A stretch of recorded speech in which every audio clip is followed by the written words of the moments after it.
Hey, so what are the odds that you can actually go junking while you're camping? Well, I did just that last weekend with my friend Holly.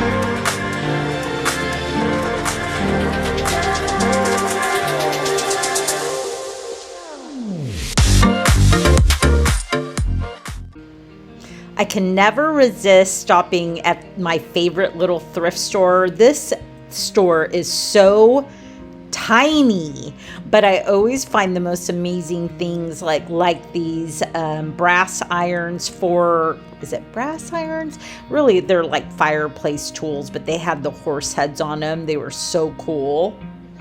This little elephant, I just had to pick him up. I mean, he was only $1.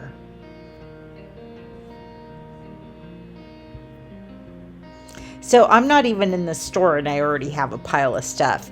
This little stool has been here for the last couple of weeks, and if it's there again the next time I go, I'm grabbing it. I grabbed that little set of nesting dolls, but look at their, oh, and I grabbed that. Hollywood Regency, I can never pass it up. But look at their shelves. They are jam-packed. And this thrift store benefits the Mary Bridge Children's Hospital, and everybody that works there are their volunteers, and they work really, really hard. So I appreciate all the wonderful work they do, and their prices are amazing. Look at that little toothpick holder. So I think I average about $125 every time I go in there. I always bring out piles and piles of things. A lot of clothes, because their clothes are always like in really amazing condition. And it even looks like they take them home and launder them. Look at the jewelry. Oh my gosh, so many pretty baubles. And yet the one thing I grab is this recipe box. Oh my gosh. And that tin. I really did like that tin because look how pretty it is with the blue and the pink flowers.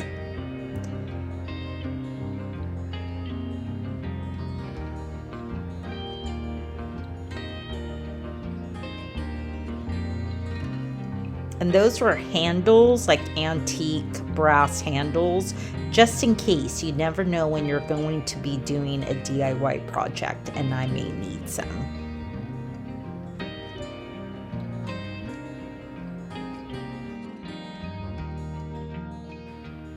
Hey, little elephant, you're coming home with me. And then because you know your girl cannot sit still very long, I packed up my car, put some gas in, I grabbed my friend Holly, and we went camping to Cape Disappointment on the Washington coast. I don't know why it stops playing music when I put the video on. Oh, because it wants to record the video, the audio. It assumes you don't want that sound in your video. Oh. And of course, along the way, which was a 3-hour ride, we had to stop at some thrift stores.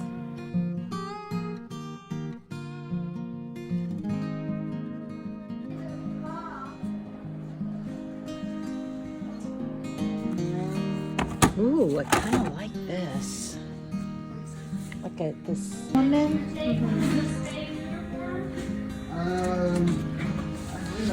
I have a gallery wall going on at the store with like portraits. What is this? Oh my gosh. This is only $8. It's a, you put coal in here and then you warm it up. It could be a bed warmer. Yeah, a bedroom. Early. Like, this is old.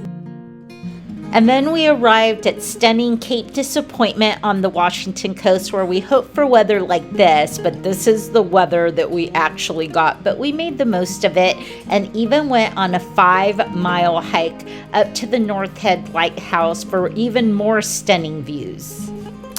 The camp is only a few miles away from the town of Long Beach, which honestly is such a kitschy little charming town. There's so many things for kids to do here, like ride go-karts, go horseback riding, play arcades. Well, and even if you're an adult, those are really fun things to do. There's also tons of little like boutiques and restaurants. Every restaurant just about has a famous clam chowder. So I always love trying out different clam chowders because I'm a huge fan. So this was a sunny day. And I think this was probably our only sunny day. And then the rest of the time we were there kind of got cloudy. So what we decided to do was to hit the road and drive the 13 miles over this super long bridge to the town of Astoria, Oregon. So I never realized that Astoria and Long Beach and Cape Disappointment were so close to each other. And so even though it's only 13 miles away, you're not really on the coast anymore. You're on the Columbia River, and the weather patterns are completely different. So even though it was cloudy at camp, it was super sunny and gorgeous in Astoria. So this bridge is 4 miles long and it connects Washington to Oregon. Astoria is the oldest city in Oregon state and the farthest city on the very tip of Oregon. And it was founded by one of the Astors of New York when he started a fur trading company.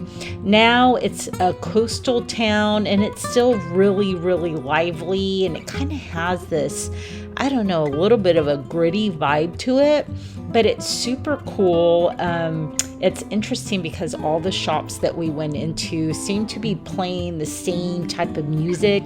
You really feel like you're in the little town in the 1930s with a lot of that kind of jazz art deco look. We love this little cafe, and we so regret not having a piece of that wonderful looking cake. So we have to go back just for that.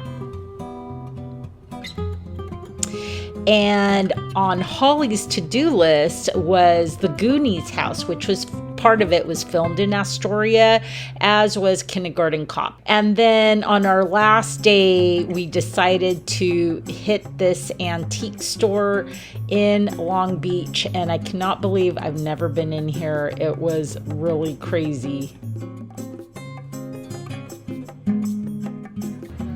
Ooh, fancy.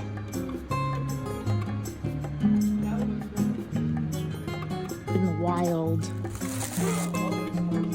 Hey, can I hand you this to hold? I'm not quite sure on it, but we had already been to a couple of other antique stores in Long Beach where we actually scored some stuff, and in Astoria. This one was at the very tip of Long Beach. Maybe that's why I had never been there. And right off the bat, I felt like there was something really different about it. I thought it was an antique mall, and I was so really impressed that each booth was very niche minded. So like this was the sewing booth. Look at all these amazing sewing items, sewing notions, sewing tools, textiles, fabrics, buttons, everything like old and beautiful. And as a matter of fact, I spent so much time there, and I grabbed this beautiful butterfly winged shape needlepoint. Anyways, I think I was about not even not even a quarter of the way through here when I got to talking to the person at the front desk who told me that every single item in this gigantic store was curated by one person, a lady in her late 80s. And he said she was sharp. And you know what? She was super sharp, because almost everything in there was exactly at market value. And some of the items I thought were a little pricey, like that gold, Italian gold wood frame that was $65. This was more like a museum. She had the most incredible things, and everything was so perfectly organized. I was beyond impressed. This was obviously like the English section with all this beautiful crystal, all of these porcelain plates, all of this brass and silver. This was like the men's, or I shouldn't say men's, but like the library nook where she had all these really old books. I did nab that little guy because I just recently sold one.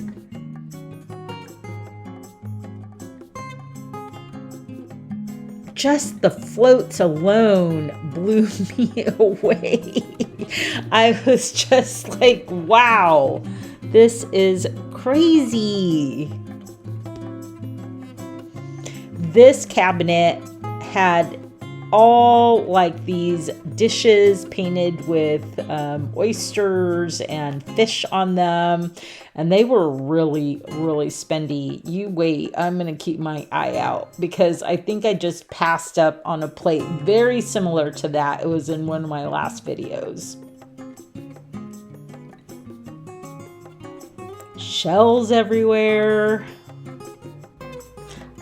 I collect perfume bottles and vanity items, compacts, and vintage and antique purses, including some lucite ones. So this area really fascinated me. I couldn't believe how many bottles she had from all the different eras and genres, and I really wanted this vintage lucite purse for $75. She also had a couple of these Enid box purses as well, and I thought about going back the next day, and I didn't. It did have a couple scuffs on it, so I did pass on it. So let me show you my haul now. Let's see, let's start with this little cup. Oh my gosh, is that so cute? This is probably, I keep saying I never pick up cups, but my gosh, wouldn't you? I love the blue and I love the elephant. So this will go into my store and I'll probably put like $13 on it. And then there's these little Russian dolls. So these are adorable. So they just get smaller and smaller and smaller. I don't know what I'm gonna price them at, but I think they're kind of a cool little novelty item. There's another little elephant I picked up at my favorite little thrift store. Isn't he cute? Then I also picked up these absolutely gorgeous watercolors. Look at that. It looks to be Hong Kong, and there's 3 of them. They are so pretty. They're so well done. I love the frames. I love the matting. They're just gorgeous, and they are signed. And so they're definitely like originals. Hollywood Regency is hot. I know I've said that before. And so look at this bowl. I saw that and I snapped that right up. It's got a beveled glass lid and it's got 3 compartments, and it sits in this footed base, and it's just golden loveliness. So if you love pink and purple, you're gonna love this blanket. I think it may be Polish. I don't know what that says. I don't know if that's Russian or Polish, but I love this design on it. And look, it's got little rabbits on it. It is so cute. And I could totally see somebody picking this up for their nursery. So pretty. If it goes online, I will put probably $35 on it. But this could also easily sell in the store. The other thing I picked up at my favorite little thrift store, typically I do not pick these up, is this absolutely beautiful pink silk baby dress with this amazing lace detail. It is so pretty. I paid $5 and it comes with a little underslip. I couldn't say no. So if I had a little girl, I have a little girl, but she's 37 now, I would put this on a vintage hanger and I would hang it in her bedroom because I think they make such beautiful decorative accents. So if I take it to the store, I will probably put $25, $30 on it. It is just so sweet though. Isn't this amazing? So this is an indigenous woman. So I picked this up in South Bend, and that is where the Chinook tribe lives in Washington State. So I don't know if she's a member of the Chinook tribe, but I love it. It's an oil painting, and I did put it online, but I'm gonna take it to the store and hang it in our gallery wall of portraits. I think it's gonna look really good there. And man, this is so substantial. So look at the width of this antique oak frame. I love the fact that it's shaped like a fan. The needlework is so amazing in it. It is definitely early 1900s. And gosh, I think I already listed it for $85 or $95 online. And I don't think it's gonna last very long, mostly because it is needlepoint and it's got butterflies. So butterflies, fireflies, hummingbirds, they all do really well online. Daisies, daisies are super popular.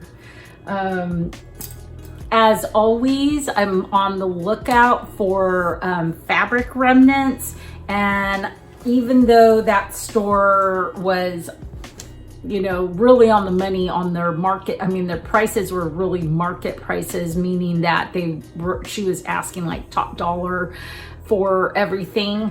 I did pick up this absolutely stunning piece of 1960s floral fabric. This is a big piece of fabric. It's 44 inches wide and it's 6 yards.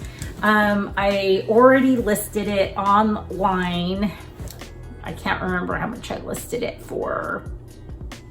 125 maybe, but it's never been used and it doesn't have that old musty smell that sometimes old fabrics have if they've been stored for too long. It is in mint condition and I can't wait to see what somebody does with it, because you could easily make clothing out of it. You could use it to upholster furniture with it, although I would love to see it used to make some clothes. I'm never going to say that it's a shame that nobody smokes anymore, but there are so many amazing ashtrays out there and I just want to buy them all because they are, you know, they run the gamut of like very elaborately styled to minimalist mid-century design. And so I couldn't resist this one, especially because it's in this beautiful patinaed wood box. And then here's the ashtray, and it's this heavy glass. And if you look on the inside, it's got Niagara Falls. It's got a postcard of Niagara Falls. Whether this came together or not, I don't know, because this is just a postcard. Wait a minute, what does it say? Oh, it says place postcard or picture here. So whether this went with it or not, I don't know, but I loved it. Particularly because of the wood box and because it had Niagara Falls. So I did list this. I think I either listed it for $35 or $45, and it's also in the store. So we'll see who buys it first, a walk-in customer or somebody online. I found this granny chic, cottage core, shabby chic little knitting basket. It's got like this little lucite handle on the top, and I love that it's just pinks and greens. It's got a really nice wood frame to it. I think I listed it at $38, and it'll just stay with me, and it'll be in my online shops. And I doubt if it'll last long. It seems like anytime I list a sewing basket or a knitting basket, they go fairly quickly. So in Astoria, I found these fabric remnants. So I found this pattern and this pattern and this pattern and this pattern. I love bark cloth. It screams 1940s to me. It is extremely durable. It was made to upholster furniture, and to this day, when you find bark cloth, it typically tends to be in fairly good shape because it was so durable. And you know, it just has that gorgeous Art Deco look to it. These are perfectly sized to make pillows. I paid $28 for the set of 4, and I think I have them marked at $80. If they don't sell, I'm gonna learn how to sew, and I'm gonna make some bolster pillows. I found this cute little needlepoint pillow, so adorable. I put this one online, I think for like $28. I had a similar one and it sold fairly quickly. Okay, I only have one more item to show you, which is this dog. He's a whippet. He's so cool, except I set him down on my counter and I broke the corner, so I'm a little bit bummed. The guy had him at this garage sale that we stopped in on the way home from camping, and he had $25, but it was late in the day and it was Sunday, so he wound up accepting $15. Well, I hope you enjoyed this fun adventure to the Washington coast. If you get out to enjoy the sunshine and you get to stop someplace to go junking, I hope that the junking gods are with you and that you find some fabulous stuff.